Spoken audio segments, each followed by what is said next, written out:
Balls are back. Yeah, they had us the first half, I'm not gonna lie. Oh, could be Wayne! I think I got my swagger back. Oh! I love it, baby! Them orange britches.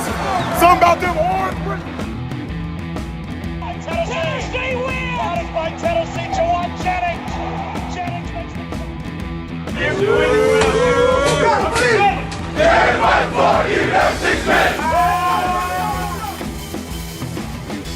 just won a basketball game, and we're very happy right now. Sir, you found a way, okay? All right, now, what I tell you, okay? All right, this decade is going to be the decade of the Vols. You got it? Reddit to do and welcome into more important issues. It is Sunday, October 25th. The Vols. I mean, I can't disagree with people that are like, we knew we were going to lose. Yeah, but you still had some hope. And you hope the Vols would play better. You really hope that your unit, who's been playing pretty good through, even when the offenses had their struggles, the defense, you hope they would play better. And that's just not the case. And come on. You cheer for them to win. Whether you think they're going to lose or not, you still cheer for them to win. So it hurts. You know you're probably playing the best team in the country, or one of the two best teams in the country. But it still hurts. Yeah, even if you like the score was probably around what people thought it would be. Like, it wasn't just outlandish. It probably could have been worse. It definitely could have been better, though. Definitely could have been better. But yeah, you just, I don't know. You were just outmatched yesterday, and it sucks because there's a little bit of maybe, if they have a bad game, we have a good game, maybe they can right ship and turn things around.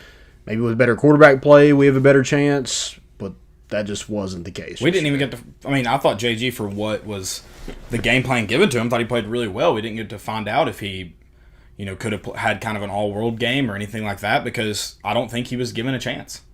Yeah. Which is unfortunate, because you talk about how this, in the media, Pruitt's been having his back through the whole way, whatever. Well, you didn't coach like you thought he could win you the game. No, and a lot of those third down calls were specifically they just didn't trust JG's ability to get a first down. Whoa. On 3rd and 3, they did. Yeah. But yeah, on 3rd and 9, 3rd and 7. You mentioned it, they're hardly even draw plays. You're not even really given the chance for the defense to drop back into pass coverage. It was kind of just direct handoffs. And when you have guys like you refuse to put these freshman receivers besides Jalen Hyde on the field, what does a draw really do for you? Because you're not putting guys out there that they're going to respect to run right by them. Also a fair point.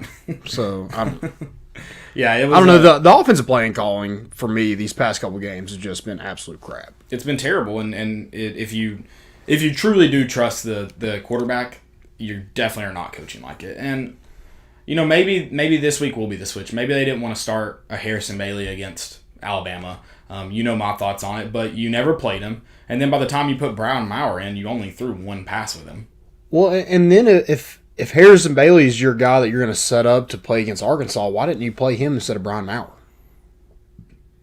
Yes. So I think it'll be JG Arkansas week 2. I don't think this was. I think a lot of people that wanted to try to find the optimism in yesterday wanted to say this was kind of JG's last game. This was a game you knew you would. No, I just think you had a horrible game plan going in. Yeah. I think it's that simple. I think he played not to get beat as bad instead of game planning to try to win the game. I agree. I think that was the case. Yes. I think it was a simple, let's not get blown out every second we're out here. Take the points, those 3 points, your first score. Let's take the points we can get instead of trying to get as many people mentioned it. You knew field goals weren't going to win you that game with the offense that they have, the way your defense was playing. So it just seemed, it wasn't fun. We'll recap the whole game. We'll talk about what the Vols did well, the few, the proud. But there were some actually, I would like to mention someone that I thought played well. That maybe we could find hope in the second half of the season at one specific position. So there is some maybe few positives. But overall, we will talk about that. We'll talk about the good, the bad, the ugly. There was plenty of that. Talk about some things that need to be fixed. some guys that impressed, and then some do a college football recap. Talk about some of the games in college football. So did you see that Indiana Penn State play? What do you got? Touchdown, no touchdown, call in the field stands? What's your... Was the call on the field, it was a touchdown? Call in the field was a touchdown. Yeah, I think I'd probably roll with I think it had to stand, right? Yeah. Okay. Don't think it was inconclusive. Right.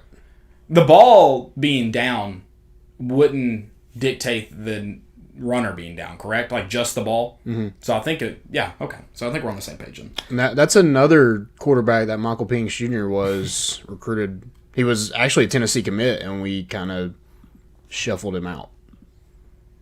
So...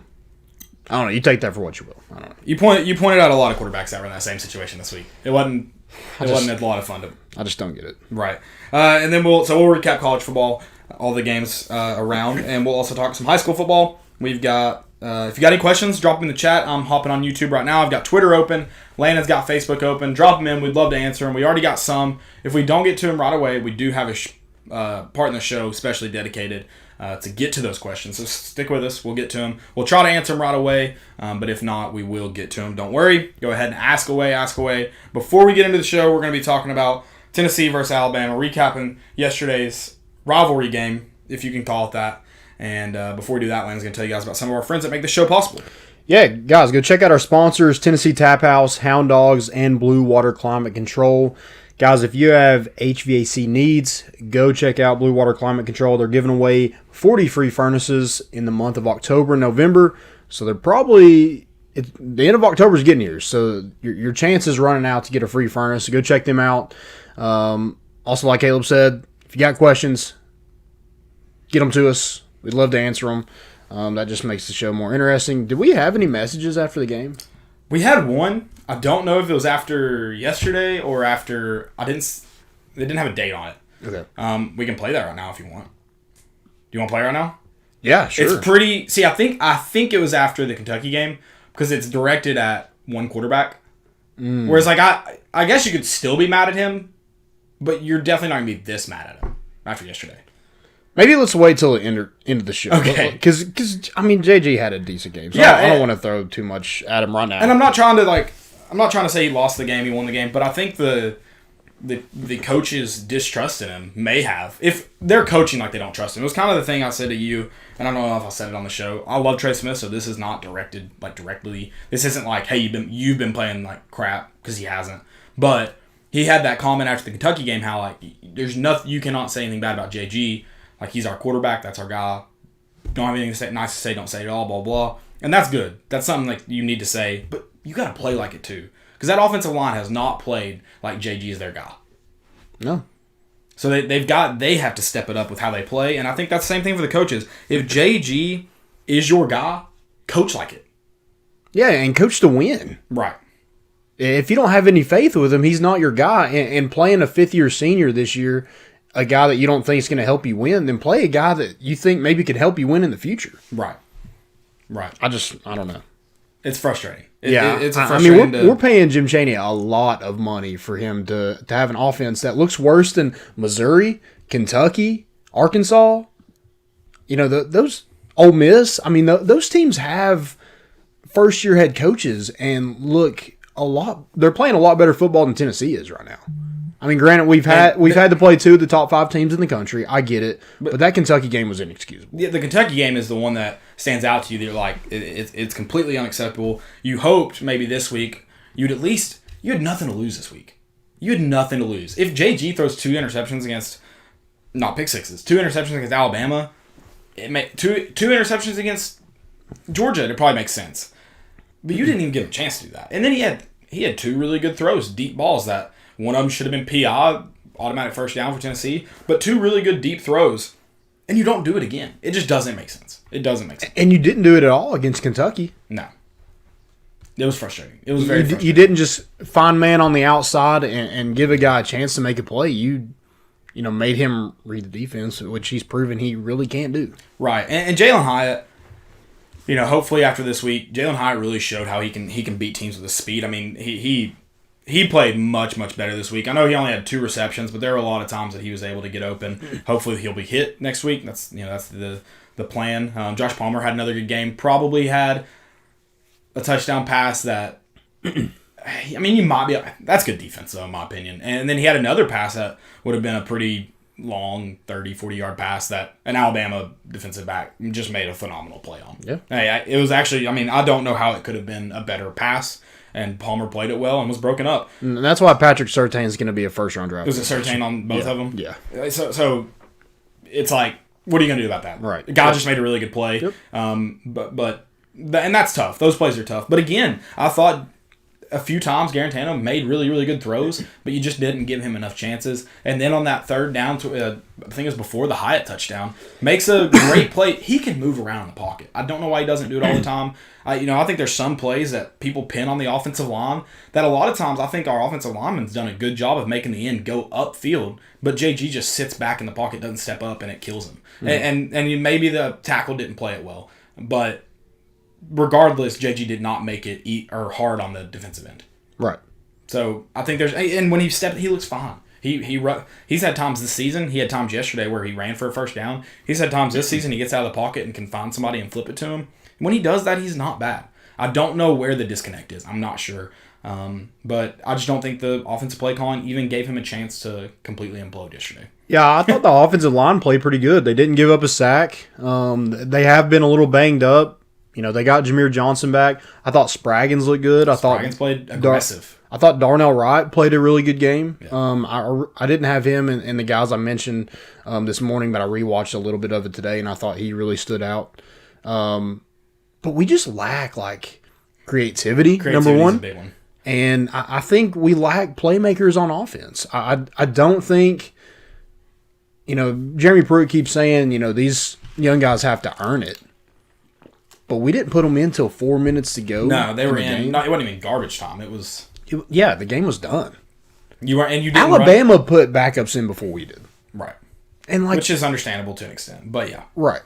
But you're trying to build something. Alabama's already there. Right. And that's how they're continue to build because they put guys in. I mean, Trey Sanders, they put him in and he's a freshman.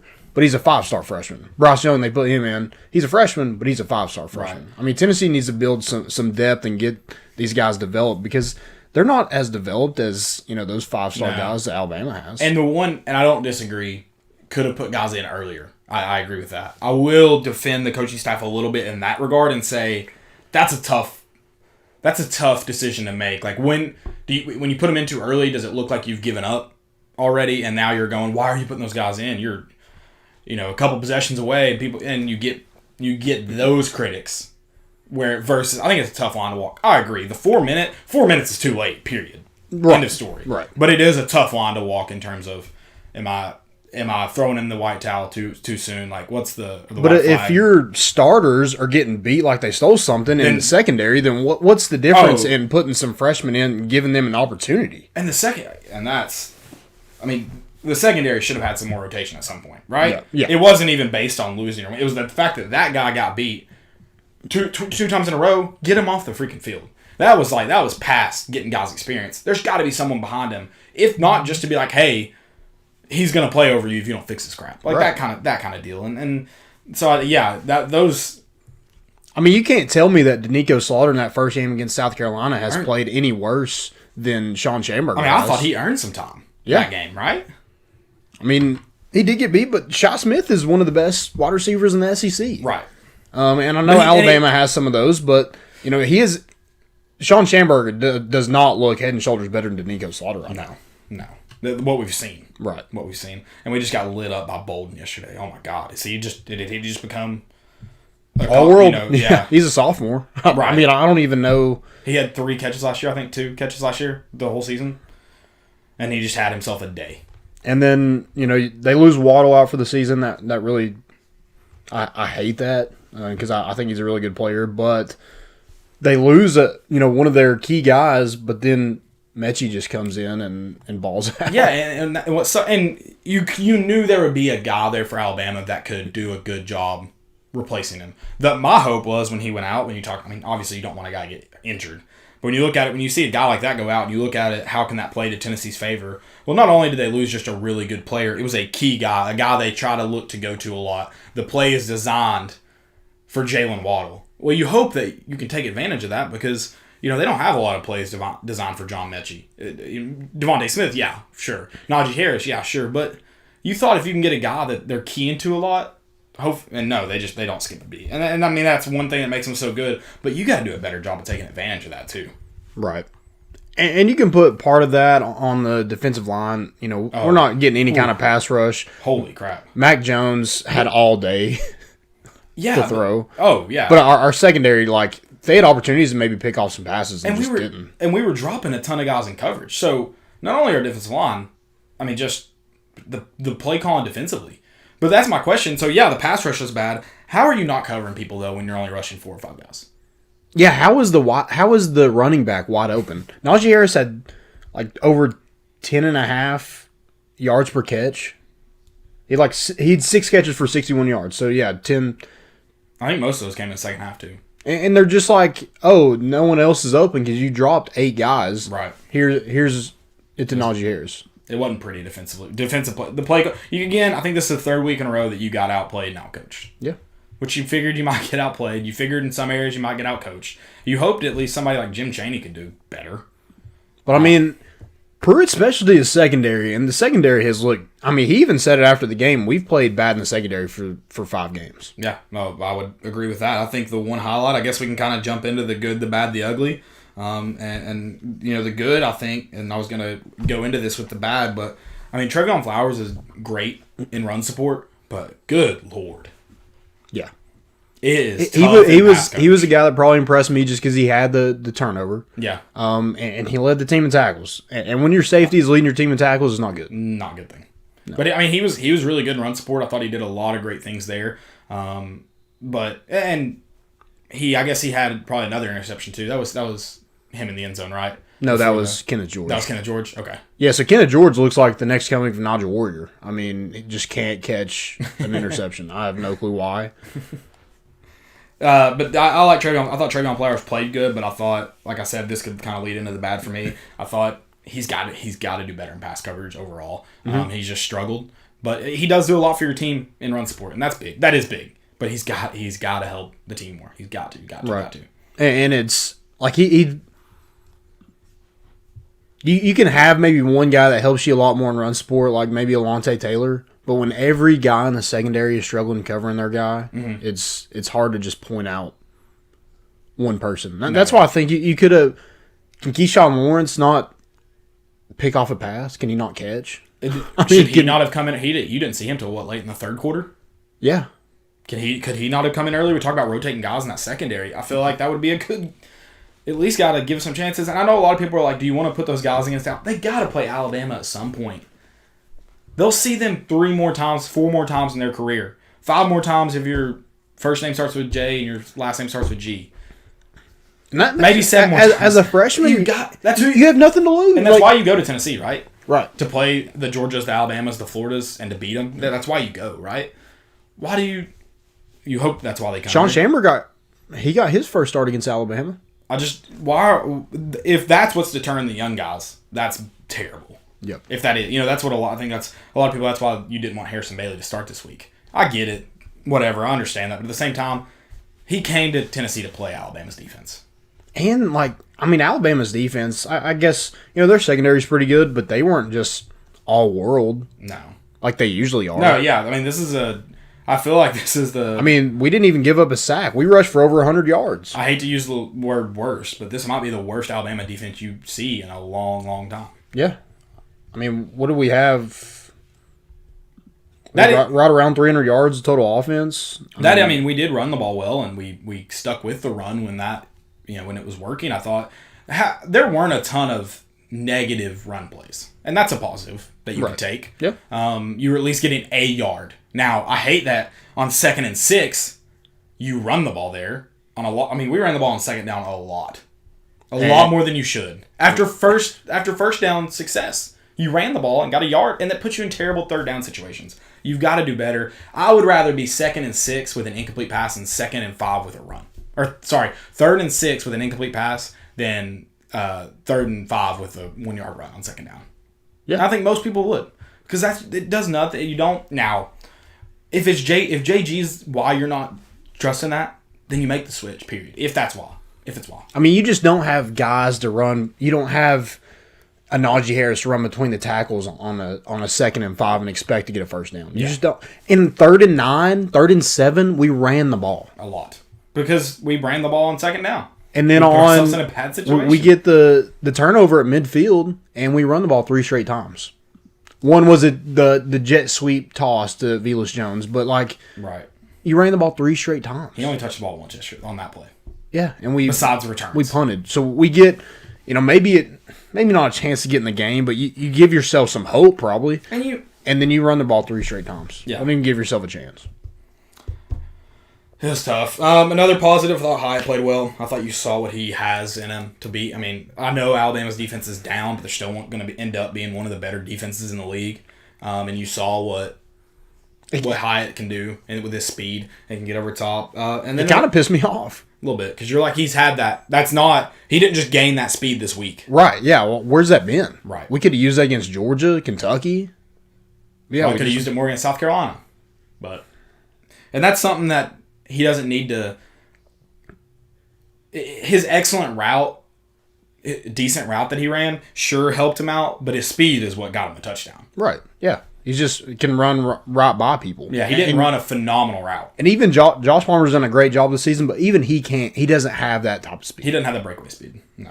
That's why I don't understand. Like Malachi Wadman had that great catch against Kentucky, and then this week wasn't even targeted. No. You don't even try to just. It doesn't matter if he doesn't know if he doesn't know one play in the playbook, he knows a go route. And you can at least use him as a deep threat. Exactly. Yeah, I mean that. We have a lot of wide receivers that aren't touching the ball, unfortunately. Palmer, you mentioned him. He's played really well again. Hope we can get him the ball more because he's a great receiver. He makes a lot of good plays for you. And then Princeton Font. I thought he played well in the run game. Yeah. And then he had his one catch over the middle was good. If we can get a tight end more involved, that helps the team a lot. It probably helps JG a lot more. Still doesn't look like a great tight end, but you've not had an option at all so far. And then like I said, I thought he did a lot of good stuff in the run game. And then he had one catch, which is more than our tight ends have had most games. That's true. So I think that's maybe a little glimmer of hope in the offensive playbook there. Yeah. My good is I thought you had pretty clean quarterback play. Yeah. There were some times on 3rd down where we tried to throw a slant, but we just don't get any separation. No, we got to do better there. And that's why I think, having guys with some speed on the outside would really help that. Yep. Yeah, and JG he put it where a receiver could get it. He just couldn't make the catch. Right. So, I thought JG played We pretty know why well. we don't run slants now. Right. Yeah, we just can't, I guess. But I thought he played pretty well. The past couple games he's looked like trash. But did he earn the starting job? I don't know. Yeah. I guess. JG. If that's the person, if he's at that bad of games, and then this game he plays pretty good, I guess he's probably your starter. I think he moving starts forward. against Arkansas. Yeah. Yeah. I would be pretty shocked, especially with Pruitt's words before the game about the team knows who the starter is. Mm-hmm. It's like, is everyone really as bad as they say, or is JG a phenomenal practice player? And again, if it's JG's a phenomenal practice player, at some point you have to go, well, he's not good in the game. Give somebody else a chance. Right. Is everyone else just that bad? Like, is that? Really true? We mentioned it on Wednesday. Like, would Josh Dobbs never started here if Jeremy Pruitt was a coach? He only did for Butch Jones because Peterman and Worley were hurt. Yeah. That's the only reason he did his freshman year. So, I don't know. I mean, there comes a point in time where you have to give those guys some opportunities to see what they can do in a game. Yeah. Because, not everybody's a great practice player. Nope. Who knows what it is, man? Who knows? And some people just have it in them. Yeah. And I don't.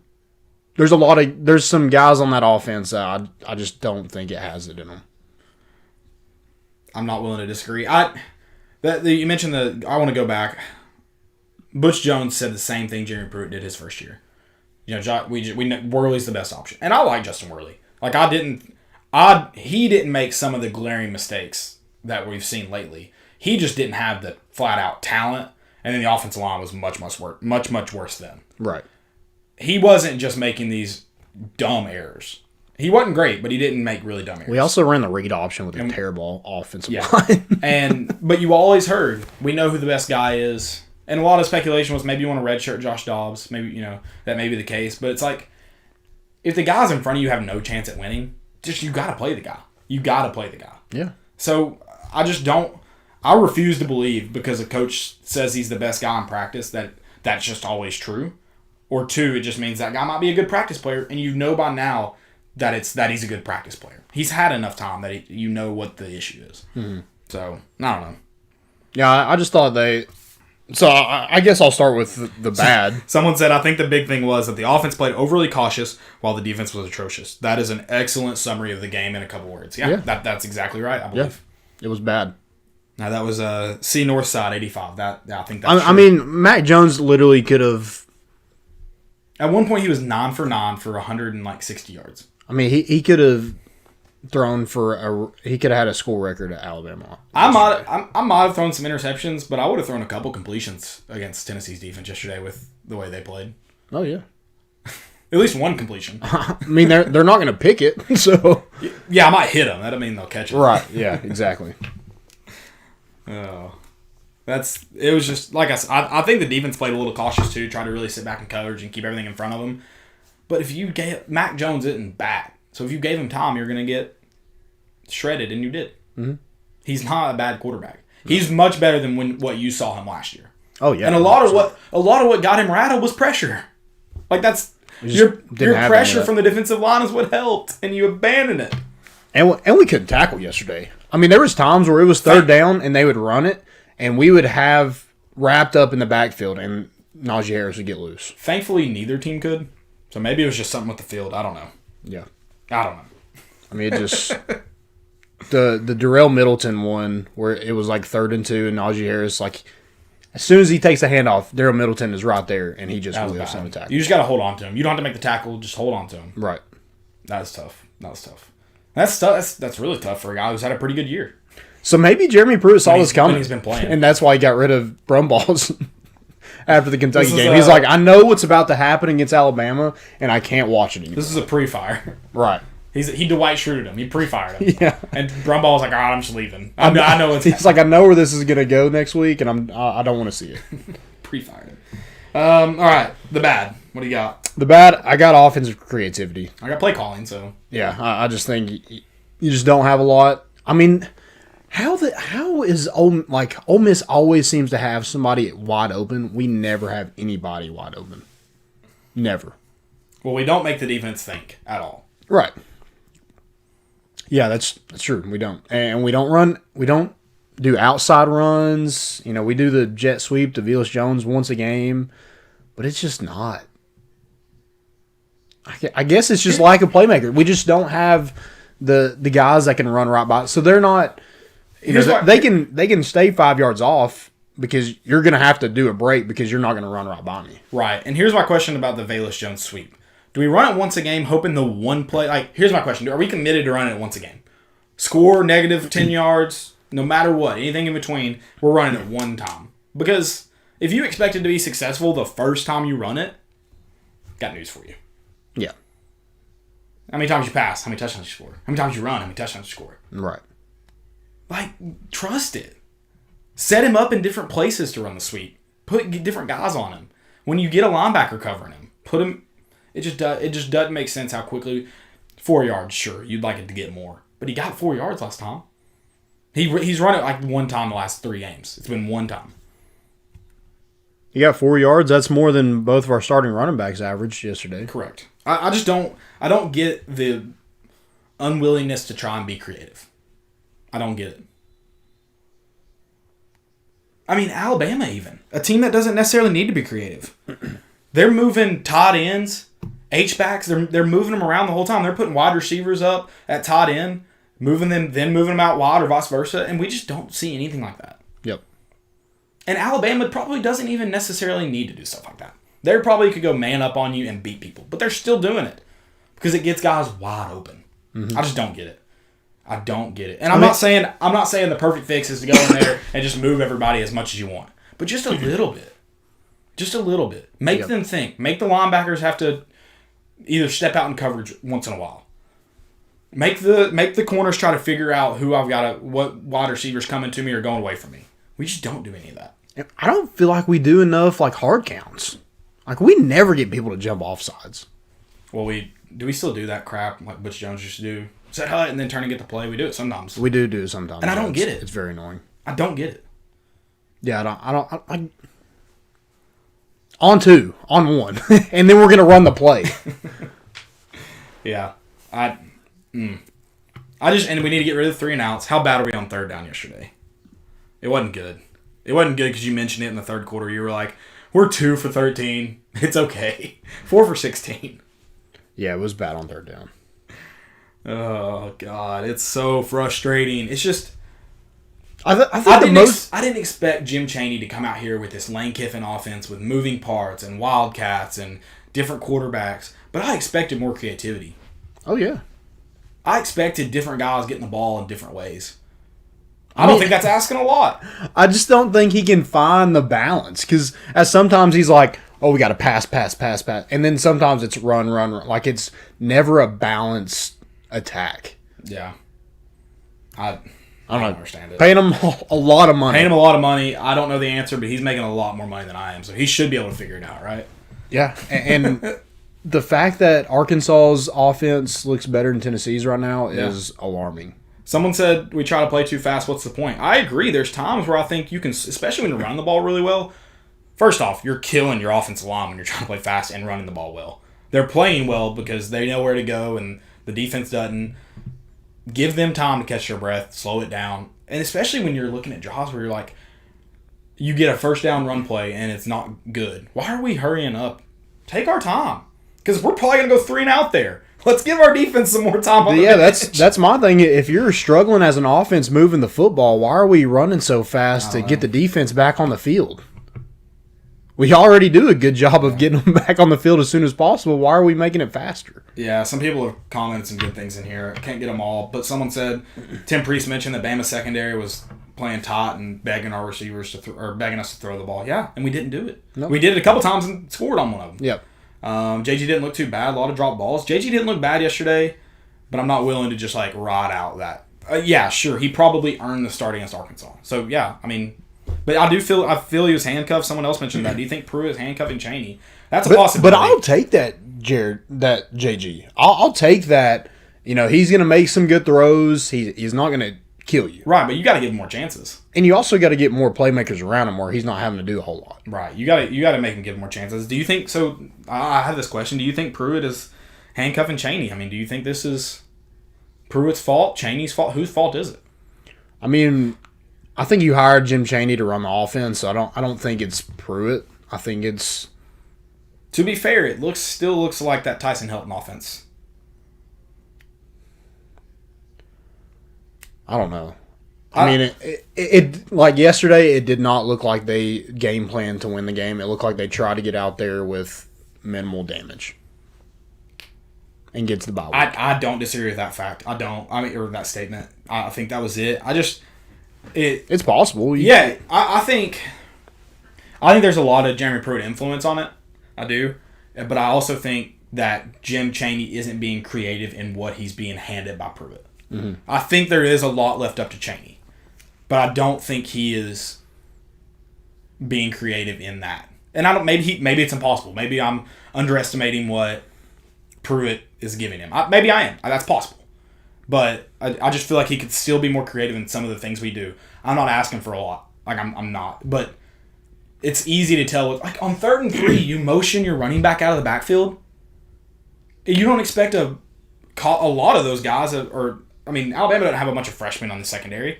They don't have a bunch of sophomores that didn't see the field last year in the secondary. You don't think they figure out what's going on when you motion a back out of the backfield on 3rd and 3? Wonder what they're going to do here. Right. So the one time we use motion, we show our freaking hand. It's like, motion the back out of on 2nd and 6 and try to get 5 wide in that scenario. Yeah, I mean, honestly, I don't know what you do on offense. I really don't. No, if you're going to continue to leave your new toys, this top 10, signing class, if you're going to leave them in the package and not open them, just don't even sign them. Right. I mean, that's on you. That's your fault. Yeah. I mean, just because they haven't earned it in practice, dude, who cares? Yep. Yep. And even if they haven't earned it in practice, putting them with 4 minutes to go is worthless. You're not giving them really any meaningful reps. No. And this isn't the only game you've had a chance to put them in. Kentucky, you could have put them in earlier. Missouri, after that game was in hand. Georgia, that game was in hand. And you just didn't. So, I mean, if 2 years down the road, if you're like, oh, man, we just haven't developed there. Well, that's kind of on you. Yeah. Yeah. So I think Tennessee does have talent. I think a lot of that talent is freshmen and sophomores. Which makes it a little bit more tough. But that's – and I'm still not saying you should have gone and beaten Alabama yesterday. But you could have done things a lot better that I don't think Alabama was killing you on and making it – I don't think Alabama was making it hard on you. I think you were making it easy on Alabama. Right. And the thing that is pissing me off, even if your roster is, not as good as Alabama, not as good as Georgia, they're a lot better in Kentucky, and you got blown out by Kentucky. And that's what makes the Alabama loss and the things we're pointing out even worse. Right. So the ugly, I've got the secondary and pass rush, a combination of the defense. I just think they made it really, again, I don't think Mac Jones had an all-world game because Mac Jones is an all-world player. I think he had an all-world game because Tennessee didn't do anything to challenge him. No. Didn't confuse him. Didn't really bring pressure from different places. No. Yeah, just like you said, just try to keep things in front of you. Just try not to let the game get out of hand too quickly. Yeah, and then that speed, you can't keep that speed in front of you no matter what you do. Why try it? And Jeremy Pruitt's comments bother me a little bit because I'm like, you can't say that from your side. He's like, trust me, I've been on that other sideline. I know what the gap used to look like. It's a lot closer now. Well, it ain't playing like it. No, I mean you haven't proved it in 3 years, so No. I don't see a big difference. I mean, if anything, we regressed from last year. Definitely regressed from last year, at least in this game. I mean, 15, Butch Jones almost won. I think it was a strip sack that won the game for Alabama. I mean, the gap's never been that close. But I refuse to believe that it's any closer now than it was last year or the year before that. It shouldn't be 31 points. No. Yeah. I think Alabama will definitely be in the national championship. Yeah. I think Alabama's a really good team. I'm not trying to take anything from them. I think they're a really dang good football team. But it just sucks that we weren't very competitive in it. No, it definitely sucks. And then after halftime, I mentioned in the keys to the game, after halftime I was like, we haven't scored in the past 2 games in the second half. And this game we scored 7 points. Yeah, it's underwhelming. After halftime, we're just done. I mentioned on the show, Alabama's going to, if they don't beat you in the first half, they're going to really eat you up with their depth. Oh, yeah. They didn't even have to, though. No, they didn't. They didn't even have to. They ate you up with their depth because they wanted to get those guys experience, period. Chris Mann said, where was the blitz at? Yeah, good question, man. I don't know. It in the ugly. I think it's the ugly for me was the secondary. Under Pruitt with Derek Ansley and Pruitt being secondary guys, I just think that's inexcusable that they look like that. I 100% agree. And it's not like these guys are freshmen and sophomores; these are all juniors. Schamberger's a senior. You should have played better yesterday. McCullough's a sophomore. But yeah, it was just bad. It wasn't good. All right, things to fix. What gets us back on track for Arkansas? I saw someone mention in the chat they just think Arkansas is going to be a tough game. I don't disagree. That they could easily see Tennessee losing. Someone said Bama may be the only win left on Tennessee's schedule. I think that was from an Alabama fan. To be fair, wait, who is? Vandy might be the only. Oh, okay. I thought you said left. Bama. And what I do, they were Bama fans. So I think they're being a little facetious. I do think Vandy's the only guaranteed win left on the schedule. Arkansas is not a guaranteed win. Nope. I don't need to. A&M and Auburn are not guaranteed wins. Like that, those are not. That's going to be a tough test. I'm trying to. Who we have A&M, Arkansas, Auburn, Vandy. Who else? A&M, Arkansas, Auburn, Vandy. Who's the fifth? Who am I forgetting? It's an East team. Florida. That's why we forgot. Dang it. That's why we forgot. Someone said I wasn't trolling. I don't disagree that it is the only guaranteed win left, but I think you could still beat Auburn. You could still not with the way you played the last 3 weeks though. That's the thing. Like the things that need to get fixed have to get fixed. You could give A&M a run for your money to the point where it's like a couple plays could define that game. I think you could keep it close. Vandy it should be a guaranteed win. And then, but Vandy's probably the only game, maybe Arkansas, but that's probably the only game you're favored in. Right. Florida, if you had asked me before the Kentucky game, I would have said, yeah, the defense, if the offense can improve before December 5th, then your defense is playing really good, and that's the only, you've got the best two units are going up against each other. Mm-hmm. So that keeps the worst team usually in it a little bit. But now I don't have any faith that Florida could be a win. No. And we'll see. We got to the bye week. We did. Somehow, some way, we made it to the bye week. I mean, I think a lot to fix is get these younger guys ready. I think they're talented. I think there's a reason why this team was a top 10 signing class. I think you got to find a way to – because the older guys just aren't cutting it right now. Right. So, I mean, at least – work them in where they're pushing those older guys to be better. Right. Because it's just hasn't happened. I think guys like I want to see more Jalen Hyatt. Yeah, Jalen Hyatt needs to get some more targets. Yeah, for sure. Jalen Hyatt, Weidman, Callaway, Holiday, Slaughter, Lawrence, Barron. You mentioned Lawrence. I want to ask you about that. Who should we see on the Barron? You mentioned so defensively, because I think offensively, outside of JG, I think most have played about as well as they could given the circumstances. I think Jabari Small looks like he can be that third down back. I mean, he looks like a guy that can move forward. I mean, he can run over somebody. Yeah. Ty Chandler and Eric Gray hasn't proved they can run over somebody this year. But you need to find a third and short back, though. You do. How about D. Beckwith? Let's see him. Let's see what he looks like. You put him at running back, seems like for a reason. I wouldn't mind seeing him. Yeah, defensively, Slaughter, Lawrence, Barron, Morvan Joseph. I think he's looked good at times. Amari Thomas has looked good at times. So they're not like those guys haven't played any worse than the starters. Yeah, I think there's definitely some guys you can see. Thing I'll mention is leadership. Jeremy Pruitt talked about it, and then apparently Bryce Thompson may have went on a Instagram rant. Oh, okay. Is that true? Do you know about how the leadership needs to get fixed? I didn't see that. I don't know if you have any dogs on the team, guys that don't take any crap. I don't think you have any Al Wilsons on the team, player leaders. Yep. Good teams are coach-led. Great teams are player-led. You need players that will not accept anything but the best, or it doesn't matter. Yep. Coaches cannot fix that. That's on the players, and it's going to take somebody stepping up and demanding excellence from everybody around them on the team, the player. You hope it's guys like Trey Smith, maybe a Cade Mays. He mentioned he's known everybody on this team for a while. He's friends with a lot of the guys. He was a great player on another. Like the guys will respect him. That's a guy that's got a lot of experience defensively. I mean, Henry To'oTo'o, guys like that. Yeah. Yeah, well, Bryce Thompson. You think he's saying there needs to be more leadership? He's a you should be one. Yeah, he's a third year guy now. Been a 2-year starter. I mean, 3-year starter, I guess technically. He should be one of those guys. Mm-hmm. Yeah, need to see more from the leadership aspect. I think that fixes a lot of issues. Yeah. Because, I mean, like, no one shows a bunch of emotion. Right. No one, like, gets overly excited about stuff. I think Jalen Hyatt was the only one that was pumped when he scored. Everyone was like, dude, it doesn't matter. Yeah. No, it's definitely. Yeah. Those things need to get fixed, or it's going to be a long second half of the year. Yeah. And I don't think it needs to be. I think you have 5 games left.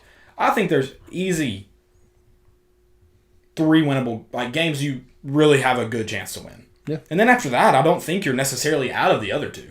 Mm-hmm. Not saying none of those are guaranteed wins outside. I think someone said no wins are guaranteed with Vandy. Remember Georgia State. When I say guaranteed, I mean like flat out on your worst day you should still beat them. Yeah. Obviously that's not always the case.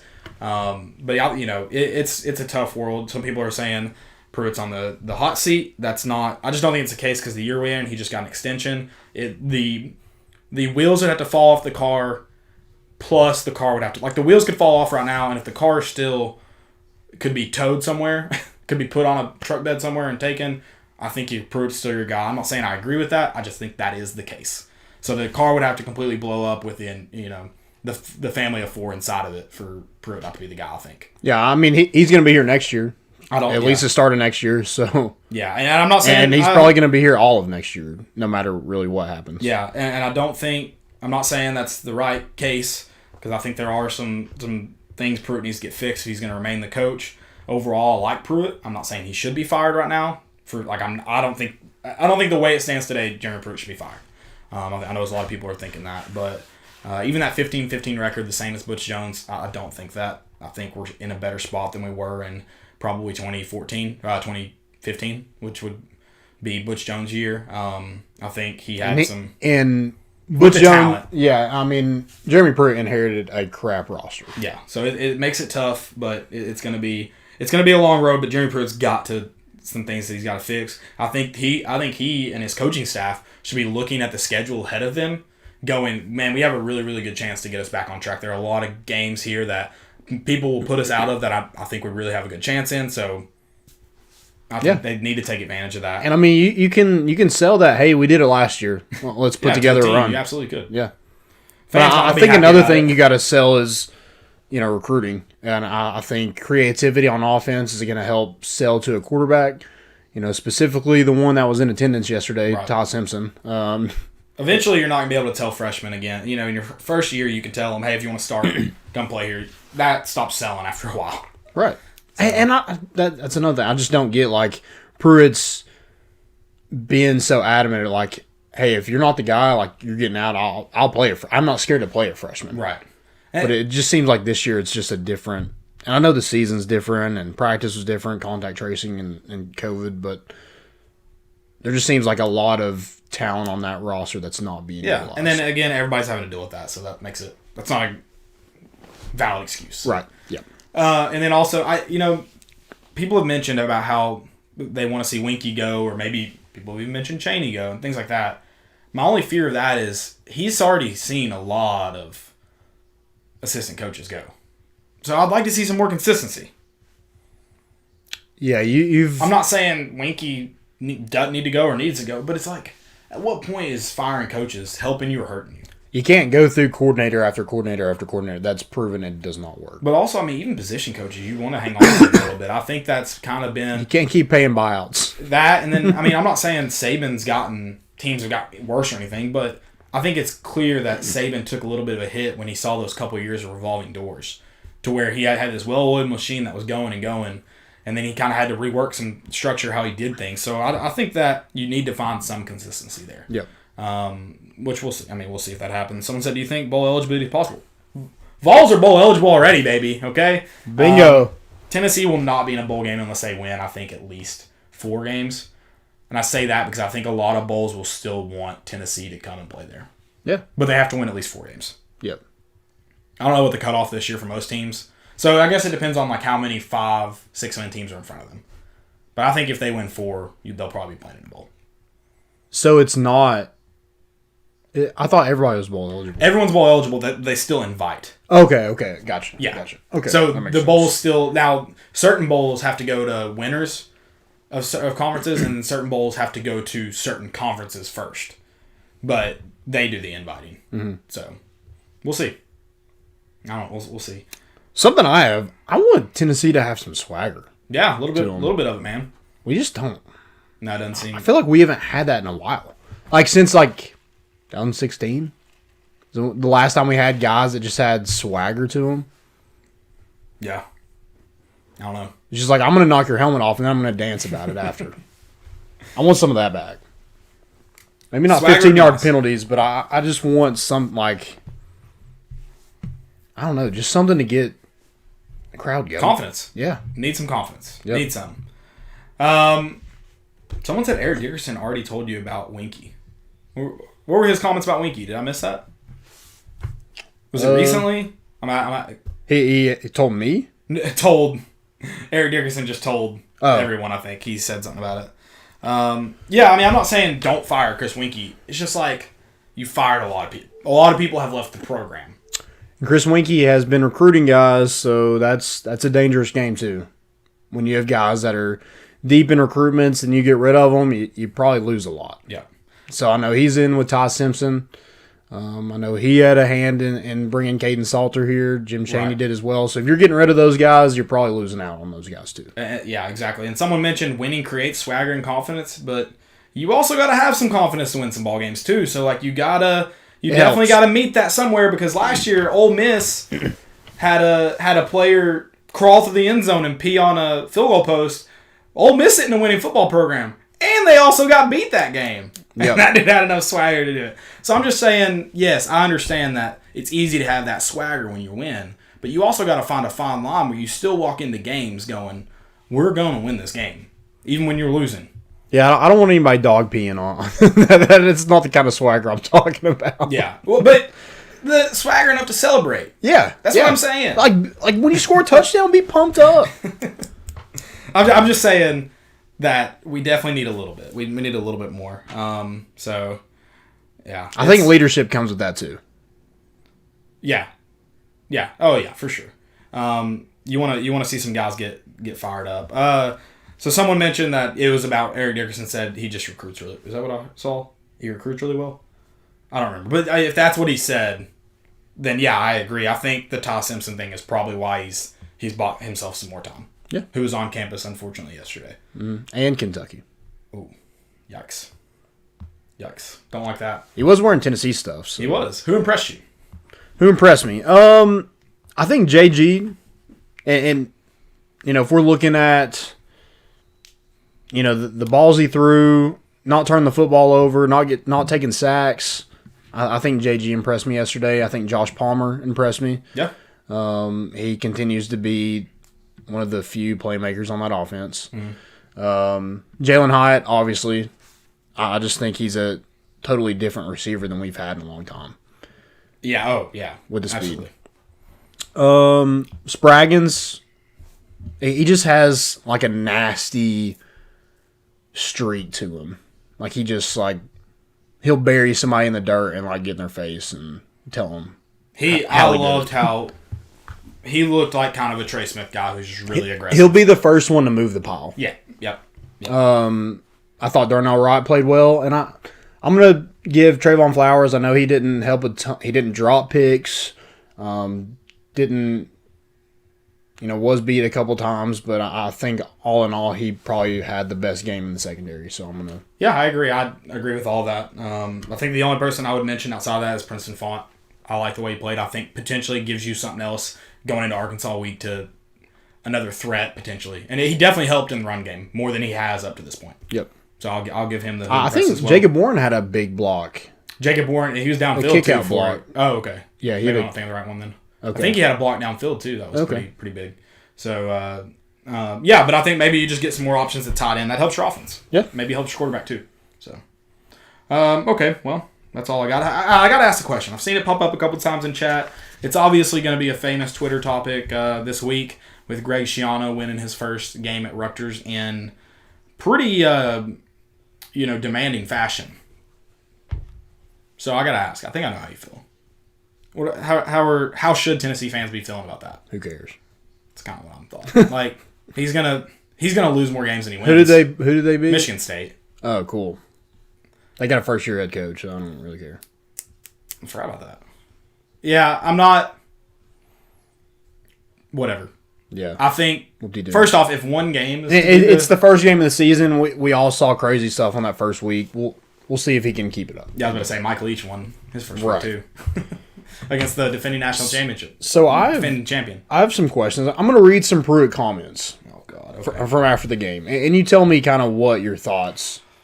We don't have to go deep into it. Just kind of initial thoughts. So Pruitt says these young guys are not there yet. They have to earn the right to play. The older guys haven't earned it yet either, so let them play at least later in the second half. Yep. Yeah, they should have played sooner. And this is the sideline one. I was on the other sideline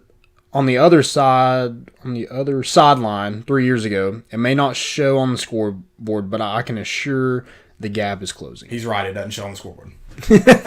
That's true. But that's where you see the gap Yeah. is on the scoreboard. Yeah. So maybe from a talent standpoint, maybe I think we can all agree that the roster is in a better place than it was 3 years ago. Right, but going back to his first comment, if you look back and you go, well, look at the guys I've got back here. They're really talented, just as talented as those guys over there. But the difference is those guys over there are playing, and these guys aren't because apparently they haven't earned it. Right. So how much is the gap really closing? Yeah. So it kind of goes back on his other. Yeah, and if you're not developing guys, how are you closing that gap? Yeah. So I don't know. One more. We have not played very well in the secondary for 5 games. I agree. Hit Totally the nail agree. on the head there, Germ. And that's got to be on you, right? Yeah, I mean, It's not. And you entirely. can't use that excuse like, oh, we just haven't gotten where we can with the roster. This is your 3rd year, and those are guys that you recruited. Yeah. I know you had to kind of put that class together, but it's still guys you recruited and have played for 3 years. Right. Also, someone mentioned Pruitt needs to stop with the COVID excuse. Yes, because number one, we all know that it's going to be a different year because of COVID. But you're still getting your ass kicked by Alabama. You're still getting your ass kicked by Georgia. And then one thing that's changed is you got your ass kicked by Kentucky. Yep. So quit. Like, that's the only thing that's changed. That's it. Nothing else is. It's not affected. Yeah, and they maybe missed some time, but yeah, your roster, even on like you said, Kentucky's one of those games. Even on a bad day, you still should beat them. Yeah. Yeah, someone said it's usually cyclical, but Bama seemed to be on the up for a while, and Tennessee seemed to be on the down. You do not want those waves to start getting longer and longer. I mean, that it'll kill you. You'll be farther behind, and you just every year you're falling farther and farther behind, and you're not guaranteed that up wave to stretch long. So you got to take advantage. You cannot sit in those down years for a long time. And if you also want that gap to close, you got to prove that you got to sell something to recruit. Also, Jeremy said in December or January that it was gonna be the decade of the Vols. I guess he counts decades starting in 2021. This is an asterisk year. Someone said cyclical is not 20 years, and we're sneaking up on 20 years. So we need to do something about it quick. Yep. Quick. I hope you guys. Hey guys, come back Wednesday. I've had fun with these guys in the chat. They're doing a good job. Is that on YouTube? Yeah, they're throwing up a lot of good stuff. I like it. Come back Wednesday at 6:30. We'll see you all then. Oh man, this is tough. Yeah, I agree. It is cyclical. Somebody did mention in the Facebook chat. Should be 4-1. This is Tennessee and is unacceptable. I think that's like some fans are still holding on to like this is Tennessee, but I feel like if you want your program to be there, you got to be like, this is Tennessee. Yeah. And we have the history, but we need to get back to that winning culture, and we just don't have it. And that's the swagger you got to find. That's the confidence you got to find is that, you like you said, this is Tennessee. This is the expectation we have, and you have whether you believe it or not, you need to say it enough to where you start believing it. Yeah. I think Matthew Butler had a good quote. I'm going to see if I can find that real quick. Well, all those guys talk about it while they come to Tennessee. They talk about it. Like, this is the team we knew growing, whatever. Well, now they're getting to that age. Growing up has been the decade of dysfunction. You can get that book on Amazon at Martin Nagy. So Matthew Butler says, Alabama has a winning culture. We have a winning history. That's the difference. Yeah, you got to find the winning culture. Winning history is not enough. Yep. You got to find a winning culture. Jeremy Pruitt's got to do a better job of instilling the winning culture in this program. The players have got to do a better job of instilling a winning culture. Someone said 3-2 should be. I agree. 4-1's tough. Georgia's having one of their best years since 1980. They even put the patch on it. Yeah. I mean, I think 3-2. You're 3-2. You may be even looking at this and going, you should have played better against Alabama. Should have played better in the second half against Georgia. But at least those are teams that you're not more talented than. Whereas Kentucky, you were more talented than. So, yeah, at least 3-2, I agree. And then you would like to be in those other games. You'd like to close that gap. You need to close that gap. Right. You ready for college football recap? Let's get away from two. Let's make fun of some other teams. What other bad losses were there this week? We'll start in... I think we have a question. Okay, yeah, let's hit that real quick. So, yeah, let's do that before we put this game behind Rear us view, baby. for good. Put in the rear view. Where's it at? My fantasy team sucks too. That's a real struggle. I think I'm winning right now. Are you losing right now? Both my leagues, I'm losing. In fairness, in our league, I have all my running back except for one are on buys, and they're good running backs, so I'm not going to drop them for a bye week. So Bill Peak 89 says, why is Pruitt afraid to play Bailey when other schools are playing freshmen that rank below him, playing like seniors, and Vols have a senior playing like a freshman? Man, it's a good question. I mean, Graham Mertz at Wisconsin. Yeah.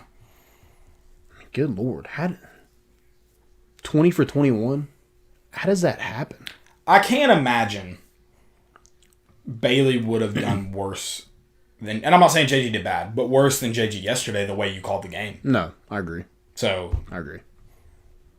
I just don't get it. Call a game like that then. Yeah. I don't understand if throwing it deep is working, just and throw it deep. Do that. Good Lord, throw it deep more. Shoot, if we're gonna punt anyway, I'd rather us taking some shots doing it. Shots, you say? There was some flowing yesterday. Thankfully. I don't know if I would have made it. I would have had a freaking heart attack. Every Vol game, I get a notification on my watch. It looks like you're working out. Because my heart rate's through the freaking roof. Nope, just watching Tennessee football. Definitely got a high blood pressure. Yeah. 25? You're 25 too, right? Yeah, you are. I was there for your birthday. Yeah. Someone said it's a process Vol Nation get back to dominating lower tier teams in the SEC and not losing to lower tier non-conference teams, then build off that. That is going to take a lot of time to build. I just feel like in year 3, the way I don't disagree. I mean, yes, that's where it has to start. You have to dominate the lower tier teams first. I agree with what you're saying. I just feel like in year 3, you shouldn't lose to Kentucky 34-7. 100%. You should beat them, even if it's a close game. You should beat them at home too. Yes, at home. But I don't disagree with the sentiment of what you're saying. So let's start in the SEC. Speaking of Kentucky, they drop one to a not great Missouri team. Their only goal is to win the Sun Belt this year, and they're looking good doing that. 20-10 over Kentucky. Auburn. Auburn is the luckiest football team I've ever seen. Bo Nix did start playing better yesterday. Ole Miss, Lane Train, drops this one 35-28. That was a horrible special team showing.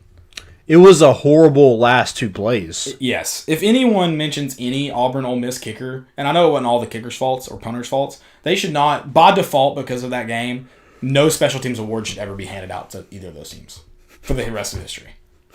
Period. Ever. LSU and South Carolina.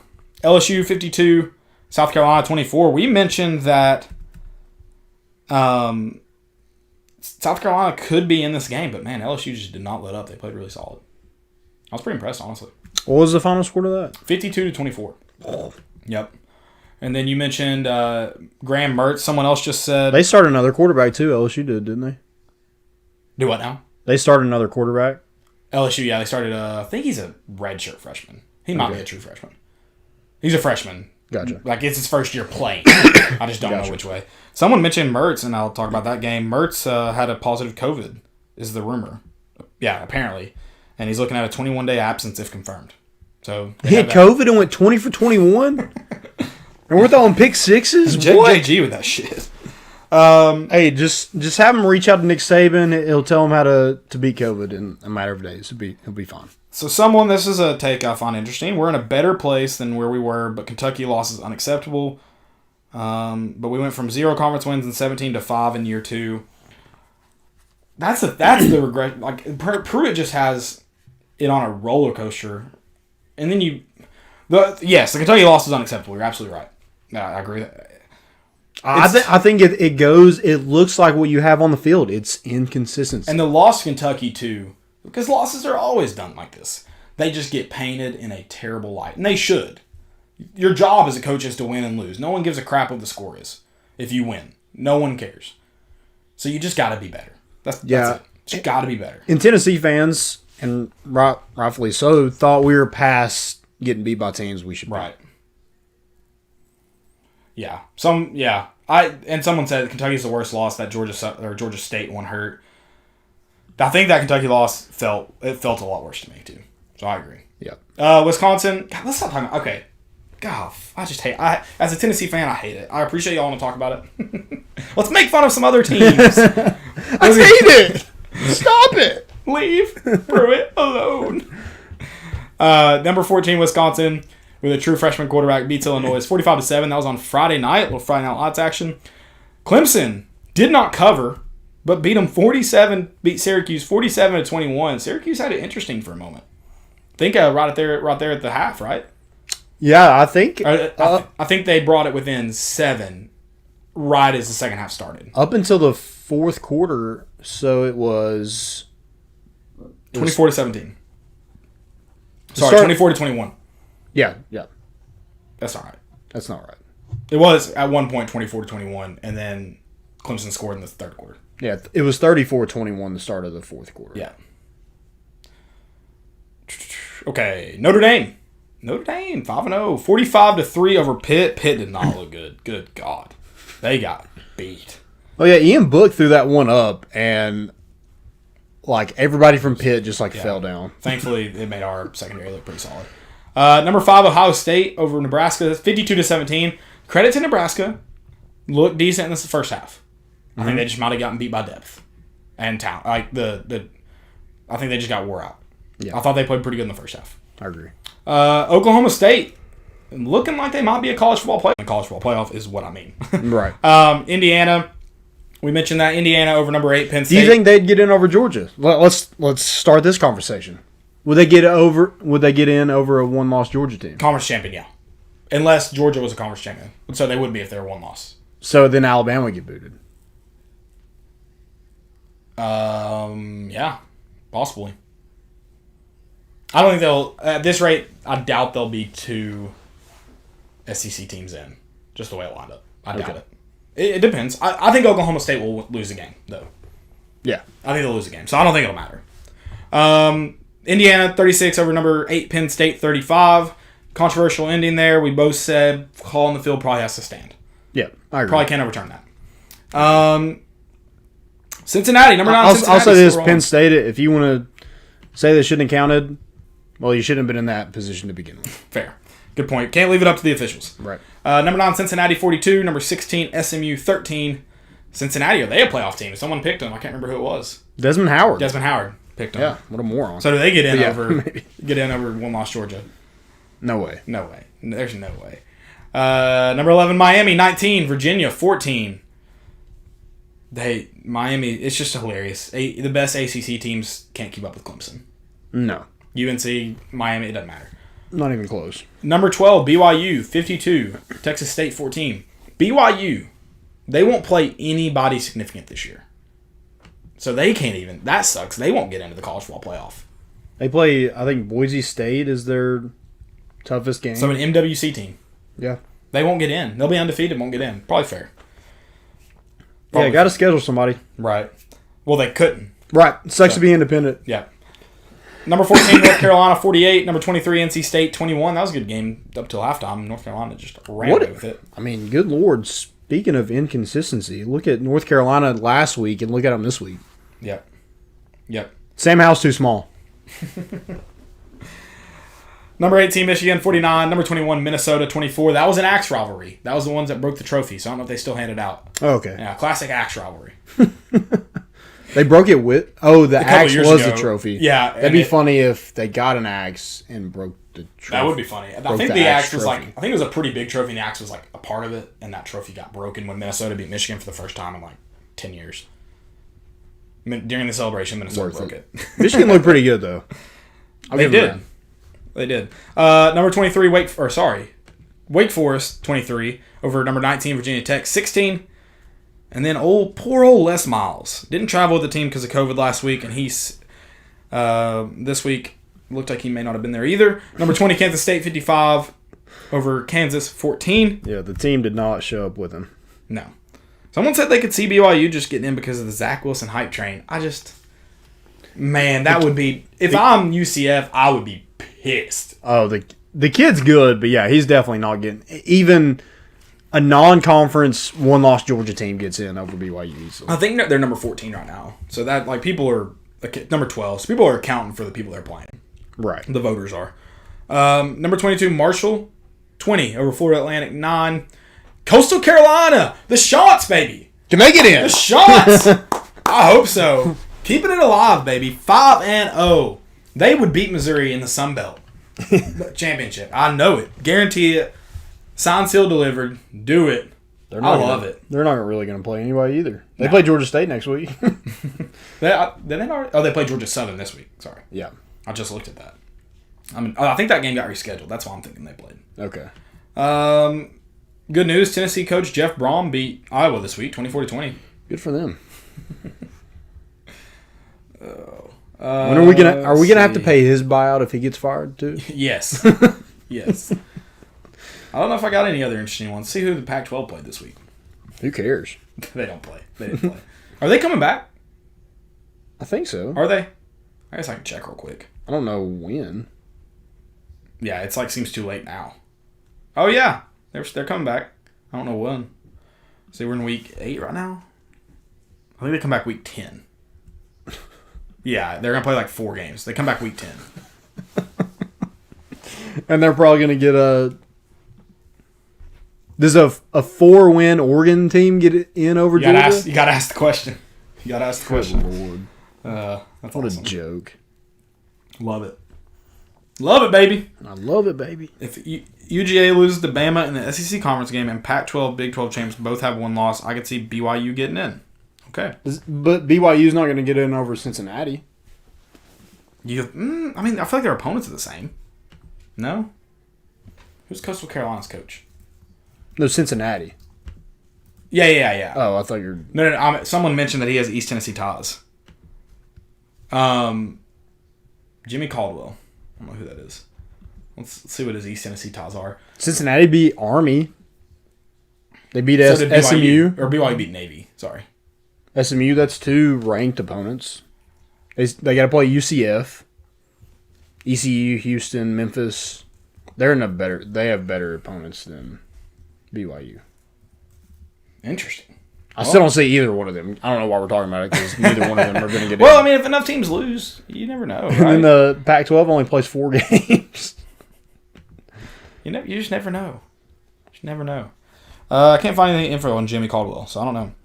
It says the Pac-12 will play 7 games, but they won't be done in time to have a conference bid or a playoff bid. So that's the issue.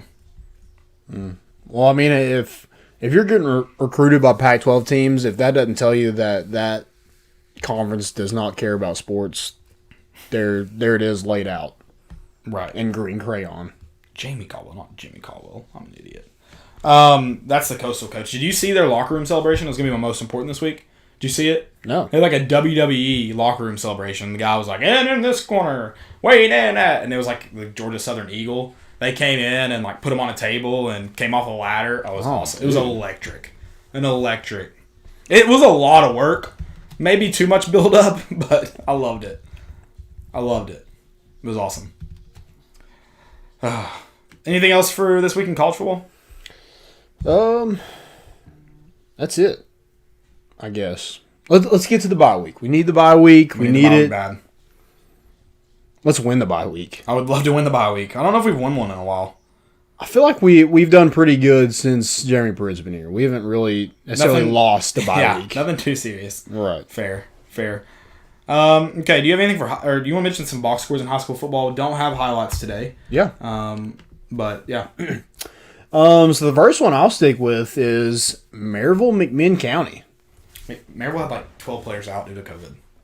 And they won 21-2. Yeah. And the 2 was scored in the fourth quarter. Yeah.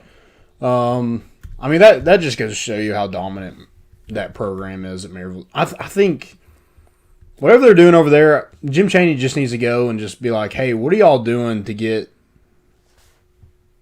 not so great athletes, like get the most out of them? Yeah. Someone mentioned that the guy from, I don't know if it's, Coastal's coach. Okay, so Jamie Caldwell, Coastal Carolina's coach, graduated from Anderson County.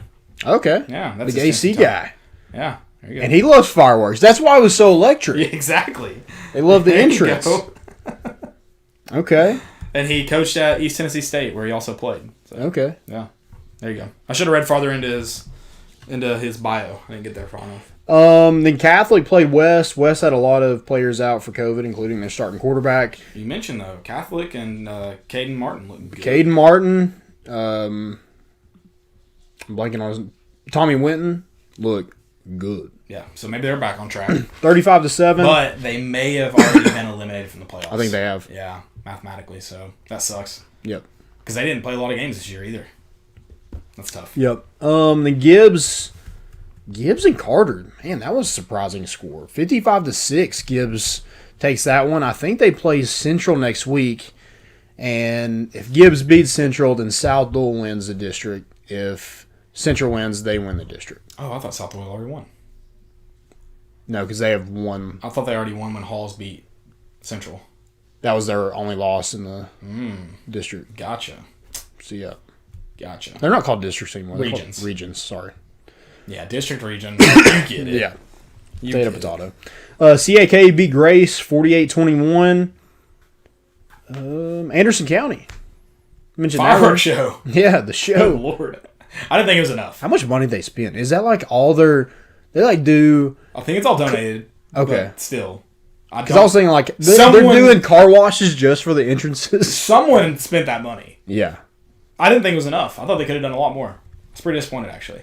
Maybe Jamie Caldwell's just putting in a pretty penny for those Maybe. the fireworks shows. I didn't think it was enough, personally. They beat Anderson County 43-4. Anderson County beat East Hamilton 43-14. Some people were commenting, and they were like, so they won, right? Oh, You can't do that and lose. Right. No, they got to. Got to. Then Central beat South Dole 27-19. There was some more in here. Oh, Science Hill over Dobbins Bennett 31-21. Science Hill struggled this year, right? Yeah. They got beat by Elizabethton. And Dobbins Bennett's had a pretty good year, right? Yeah. And then Oak Ridge and Powell was a really good game. 28-27. You give him Friday. Yeah, but Oak Ridge, that's a team you figured would get back on track, did they? It looks like it. Just before the playoffs? It looks like it. Halls beat Sevier County 35-21. I think that's Boys Kings Academy 28 over Chattanooga Grace 0. Kings Academy, state champs. Write it. You heard it here first. This is the podcast that said it first. State champs. I love it. And then the Musket Bowl. That's Daniel Boone and Chucky Doak. Davy Crockett. Davy Crockett. Davy Crockett won that one 20-14 over Daniel Boone. That was the one where they had that big fight. Big brawl a couple years ago. Yeah. It was nasty. Like helmets flying. Well, I I'm want to see. not- I want to see more of that. I'm not rooting for it, but man, it was a good video. I watched that video several times because every time you can find something crazier than the last happening. It's like the Mike Leach. Like it's good to see that from afar. Yeah, you do You not. don't you don't want that in your program, but man, it's cool to see when it's not. Then Elizabethton beat Sullivan South 42-14. Farragut over Hardin Valley 42-7. I think that's kind of it. So yeah, Life. Who did they? Yeah, Life Christian Academy in Virginia, who Aaron Willis, Tennessee linebacker commit, plays for, beat McCauley 24-16. dang. All right. Do we have any more questions? I haven't seen any in either chat yet. I have one more that we had earlier this week, and I said I'd get to it on Sunday. So, Christopher Nichols, he says, so even though I'm a new listener, 3 episodes, he says, I love Congrats, the work. man. Yeah, new listener, I love it. He says, I love the work y'all do, so keep it up. One thought about UT, if the quarterback play continues playing horribly, I would let Winky go and let Cheney, who has been OC quarterback coach, as at his previous stops coach, saves money too. Thoughts? I just think we kind of covered that a little bit. I just think you probably need a quarterback coach. I think Josh Dobbs didn't have one. I think he really could have benefited from one.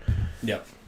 And I'm not going to put like JG hasn't gotten worse No, per and se. He hasn't really gotten a ton better. right. I don't know how much of that is the offense, how much of that is Chris Winkie. I just don't know. Last year, the offensive line was struggling, and I think Pruitt said it in a presser. He's like, Jim Chaney's going to go and really specialize with those guys, work with those guys. That's where a lot of his attention's going to go. I think this year, with the struggle of the quarterback, it should be Jim Chaney is going to focus a lot. I'm not saying fire Winkie. he is going to put a lot of his attention in the quarterback room. That's where he's going to spend most of his time. I think, yeah, absolutely. Again, you're on the right track, I think. I just don't like, definitely not 2 coordinators in a season. Or 2 assistants in a season. Right. In the middle of the season. No. But I think Chaney should see where the issues are coming from, and he needs to step into the quarterback room more often and really help those guys. Whatever's missing, he's got to try. He's the OC. He's got to do it. Now, at the end of the season, they want to make a change at that? Yeah, then do it. Yeah, by all means. But I think Chaney's got to focus his attention there. That's where it's needed. But I mean, Jeremy Pruitt's adamant kind of, if you're a good recruiter, you're probably going to be around. Mm-hmm. Vol for Life, 1998 said start HB the rest of the year. I don't hate it, but I think JG at least won one more week this past Saturday. So. Yep. Not saying it's wrong. Maybe the bye week helps. I don't know. Maybe somebody gets ahead of somebody in the bye. But I feel like if they actually thought Harrison Bailey was going to play against Arkansas, he probably would have played when Brian Maurer played. I think so too. So I think so too. But it's just, I just don't. Apparently Brian Maurer earned it this week in practice, but last week he didn't even get an opportunity. Right. So I just don't get it. Don't know what's going on. I don't know. I'll say this: if Harrison Bailey starts and wins Tennessee 4 games in the back half of the season, I will buy my first pair of Crocs. Croc man. Harrison Bailey, you hear that? Go win us 4 games. Let me ask you this. So if he starts, playing a lot more freshmen, and there's a big kind of uptick in production, you're scoring a lot more points and stuff like that, do you think they're afraid? Not afraid of that, but do you think they're like, people are going to be pissed that we didn't play them sooner? If you care more about being right than you do winning, you're going to do a lot of losing, and you're rarely going to be right. Sure. Do what it takes to win. That's a good point. Do what it takes to win. Yep.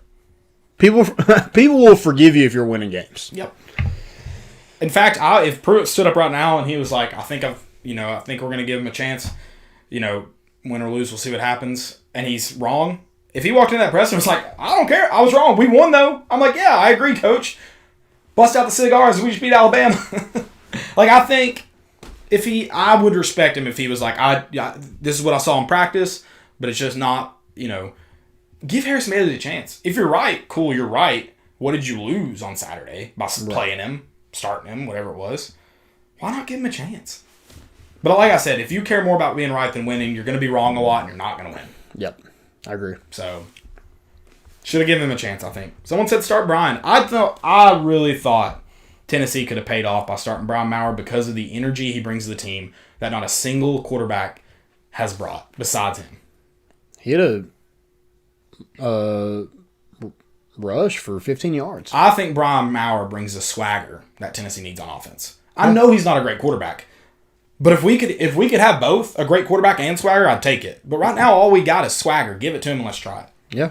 Let's try it out. I agree. And I would have liked to seen Harrison Bailey on Saturday, too. But, I mean, if you're not going to trust JG, you're not going to trust Brian. Oh, no. Not at all. Not at all. Whatever. Okay, so we got all our questions. I don't have any more in here. Segments. Most important of the week. Most important. Hey, I got my man Andy Bowser. Andy Bowser. Spitting bars like Dr. Seuss on Barstool. Barstool Andy. Hey, friend of the pod, you're welcome on here anytime. You got to unblock me on Twitter first, and then you're welcome on here anytime. Okay? I really wanted to smoke that cigar. Dude, I would have loved to smoke a cigar on Saturday. I should have just done it anyway. Not my Alabama cigar, but a cigar. Do I have another? Oh, most important. I know Coach O isn't doing a lot of winning on the field this season, but he's doing a lot of winning on the field or off the field this season. Dude, credit to him. He has taken a lesson from his good friend Lane Kiffin, and apparently he's just hanging around campus more often. Well, maybe not campus, but the bars around campus more often. Yeah. Good for him. Good for Ed O. He's single, man. Yeah, live your life and, find your happiness. He's single. You won a natty, he's still celebrating. Yeah, exactly. You hit the nail on the head. Still celebrating. So my most important is Graham Mertz. First career start. Freshman. He went 14 for 14, 190 yards, 4 touchdowns in the first half. So, perfect. Can't ask for anything better. Tennessee's going to find one. He ended the game 20 for 21. I don't remember how many yards he had, but he had 5 touchdowns. So, just a solid game. You got some music for Graham Mertz? Yeah, Graham Mertz is just striking up the band. Oh, he ended with 248 yards. So, I do want to point out freshman. Just point it out. No biggie, freshman. I think that's all my most importance. Hey, is Tennessee back? Colin Coward's talking about Tennessee now. No. I think you have to ask. I think we've learned from the Texas thing that we're just not going to say we're back. Even if we are, we're not going to say it. Even though we do start this podcast out by saying the balls are back. We didn't say it. Yeah, that's just an electric quote. We don't say it. We don't think it. We're just trying to speak it into existence. I never said it. My man Phil Fulmer said it. Yeah. Fail of the week. I actually have some more most important. More? Okay. When did the Dolphins play?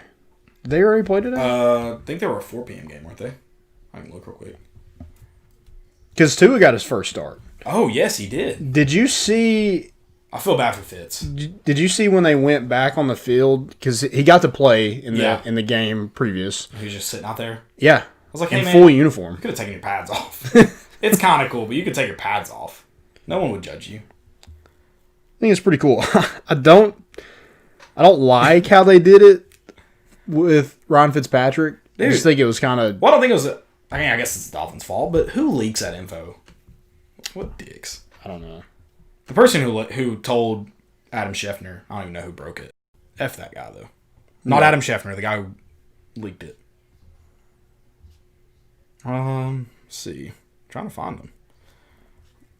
They don't even play this week. He got named the starter and they didn't even play this week. Right. Did they not? No, they played. I can't find the score, though. Probably because they lost is what that means. All right. Do you have any more most importance? Most importance? I don't. That's all I got. Fail of the week.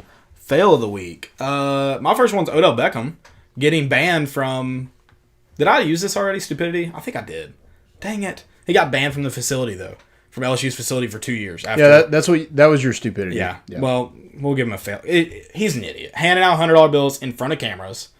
And then LSU's stupid for even... They should have just not denied it from the get-go. I think he got hurt today and left the game, so I don't know how serious that is. So Karma's a... Yeah, just rough time for OBJ. Maybe he'll get pooped on later. Some people may not understand that.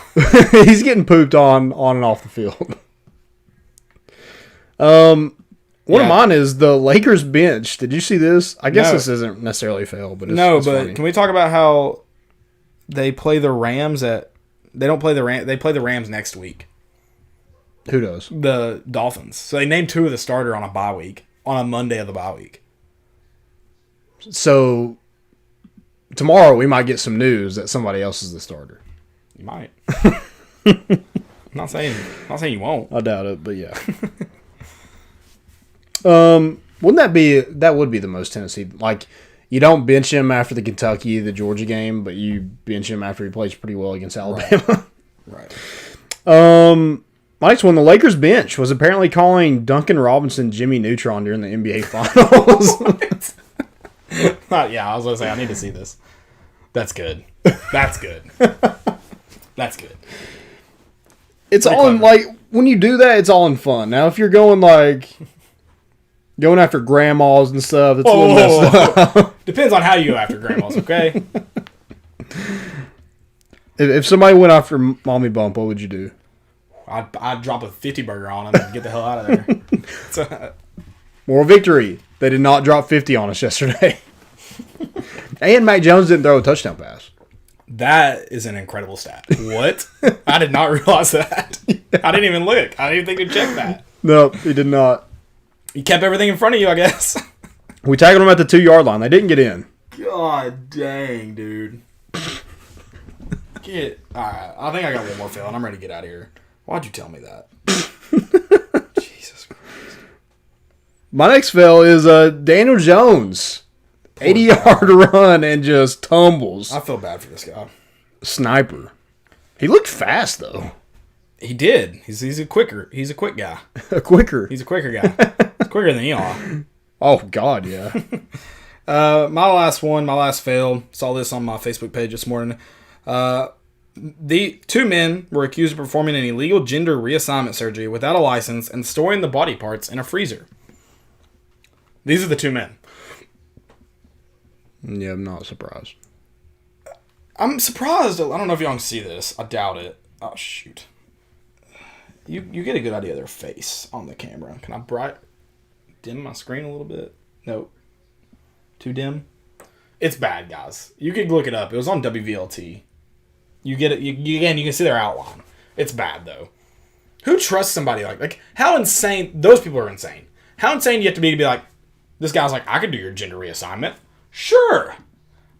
Yeah, like that's what I'm saying. Any surgery. I could remove your kidney. I'm not surprised like those guys did that. Yeah, it takes a special level of insanity to do that. Yeah. Special level. I did. Oh, speaking of that, so I've been throwing out the insanity quote. It's not the actual definition, but people go, oh, what's the definition of insanity? Doing the same thing over and over and expecting different results. Someone said, can we please drop that cliche and then tweeted out the actual definition? And I responded. So the actual definition is the state of being seriously mentally ill, madness, or extreme foolishness or irrationality. And I said, extreme foolishness and irrationality could fit this offense just fine. 100%. So, 100%. Insane? Maybe. I don't know. Any more fellas? I do. So I've been watching The Bachelorette because, I'm that guy. And in the show, Claire says, she tells a guy, oh, I never went to prom. No one asked me. A lady, puts on Twitter her husband and Claire at their senior prom. And there's a picture of it. That's weird. Why would you tweet that? I'm like, do you not think, somebody's going to know that you went to prom? Also, why do you say that? Yeah. Right? Yeah, there's 2 weird things going on. There's one thing I want to tell you, because, she goes up to this guy, and she's like, so why did you want to come on the show? And he's like, oh, when I found out you're the Bachelor, I just wanted to be on the show. She's like, okay, why?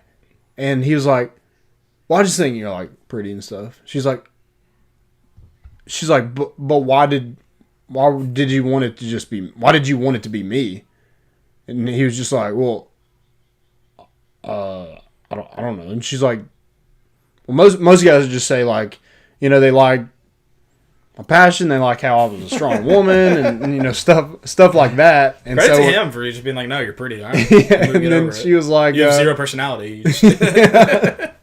And he was like, well, I don't know you, or he was like, yeah, I just knew you, and I wanted to come on the show. And she was like, why? And he was like, well, I didn't really know you, I just knew of you. So she was like, you just knew of me because I was pretty? Yeah, that's pretty weird. And he was like, well, yeah. He follows her on Instagram. Right. So she was like, yeah, I think this isn't going to work. So just send him home in the middle of the show. Damn. Isn't she really weird or something? I feel like I've seen weird moments from this show. It's kind of weird. She did make them play strip dodgeball, and the losers had to go back to their house That's naked. hot. That's hot. Yeah, that's hot. Yeah, that's hot. Okay. I'm just I can't who's it's 12 guys. That's a bad start to a porno. 12 guys, 1 girl, strip dodgeball, go. Yeah. Yeah, it's kind of weird. Sounds weird. I just think I don't know, there's drama. There's not as much drama with The Bachelorette than there is with The Bachelor. Those guys are there just to get drunk, and one of them hopes they get laid. Yeah. Most of them just are there to just hang out with each other. Right. Well, guys, really appreciate y'all listening in on another Sunday. We'll be back Wednesday previewing this team bye. They have a pretty good record against Tennessee lately, too, unfortunately. But we'll be previewing that. No, I don't know. We'll be talking vol football. We'll be talking whatever's going on this week. Maybe some. We'll look at Arkansas for sure a little bit, but also look at the back half of the season and what the Vols have ahead of them. We'll probably talk some basketball too, as the practices are going. Anything Vol related. We'll be here. Follow us on Twitter at @more_issues. You can follow us on Facebook, More Important Issues, as well as Volunteer Roadshow. Make sure you check us out. We're available on Facebook, Twitter, YouTube, and anywhere you listen to a podcast. Also, I do want to mention after games, you can leave us your reaction or your thoughts or whatever. If you just want to rant for a couple minutes, you just go to our page that we put. What is it? Anchor. Yes, FM. thank you. We send out a link. Yeah, send out a link and you just click messages and you can leave us a message. Quick and easy, and then we get that. And if it's great, we'll put it on the show. Yeah, we'll play it. So that's all we got, guys. We have to put up our cigars this year, but hey, there's always next year. Hope you got a good humidor. Yeah. That's all we got. We're bringing the boat in, and we out.